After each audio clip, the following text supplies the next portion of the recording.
One kind of interesting thing about the Astrocade is that it has several conversions of arcade games brought home under new names.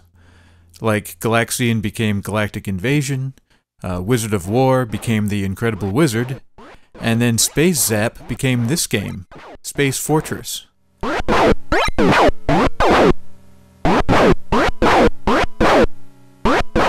Now, since I'm incredibly old, I actually remember playing Space Zap in the arcade. I didn't get to go to the arcades that much. You know, I was into Time Pilot, Jungle Hunt, those kind of games. But I remember one day going way in the back of the arcade, you know, the dark part where they would keep the old games that were one step away from just going right out the door and never to be seen again. And I saw this game, Space Zap. It was in a big gray cabinet, and the game itself was simple. You had one big fire button, and then 4 big buttons to the right which would control your aim, up, down, left, or right. And that was it. And then when something would pop up on the screen or come at you or anything, you just shoot it as fast as possible. And it was really a physical game. You just mashing these buttons and it would get faster and faster.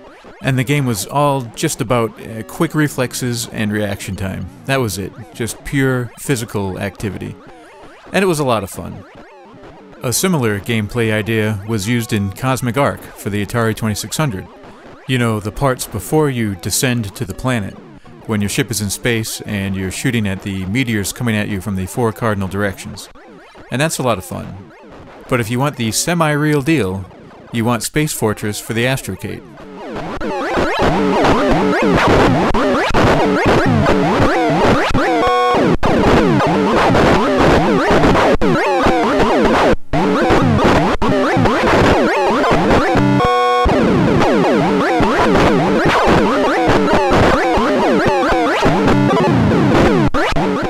I'm not sure why they didn't just call this game Space Zap, because Bally Midway had the arcade license for the game, but I don't really understand that stuff, so maybe the home license is a whole separate thing and they didn't bother getting that or didn't want to.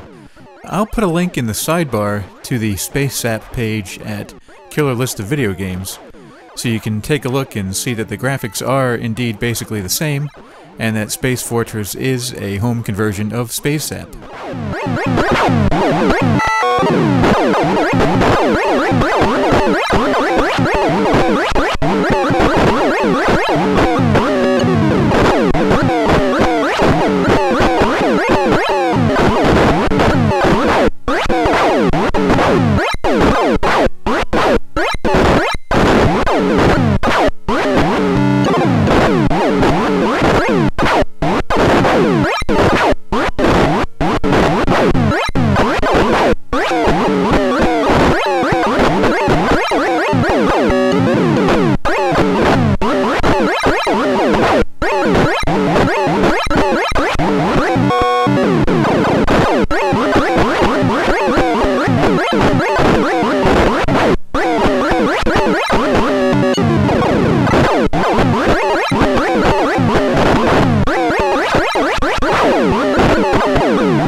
Did I forget to mention that this game has just an incredible, over-the-top explosion?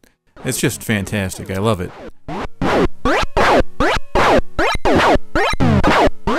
As you can see by watching this video, there's really not much to the gameplay. You just see something, pop up, and shoot it.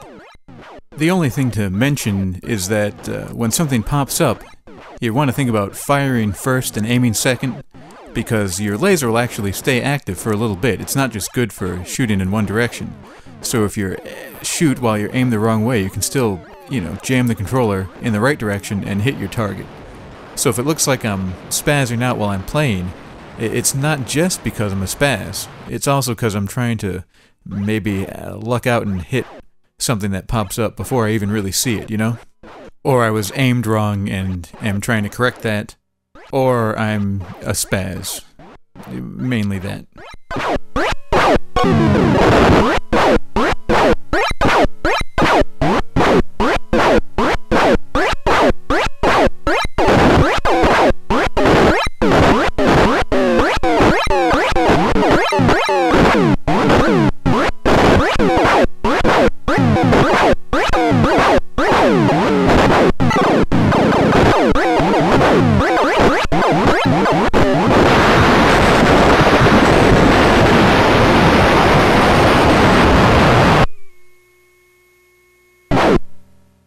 I think by now you've pretty much got the idea of what this game is.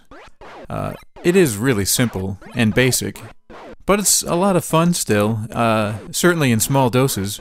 You know, I don't know that it would be a game that you would play like hours a day or anything, but it's a game you'll pick up and play for 5-10 minutes every once in a while and have a blast.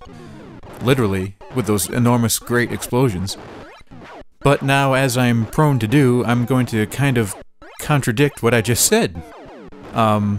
This is a good game for 5 to 10 minutes at a time, but it's also good for getting in the zone.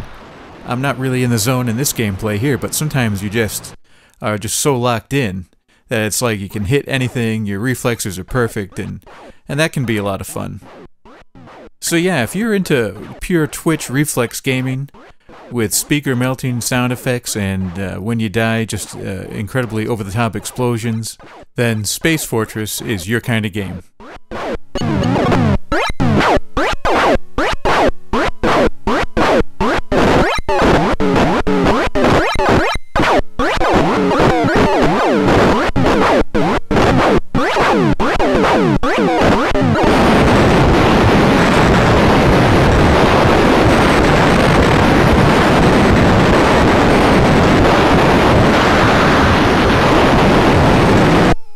I don't think I'm ever going to get tired of seeing that.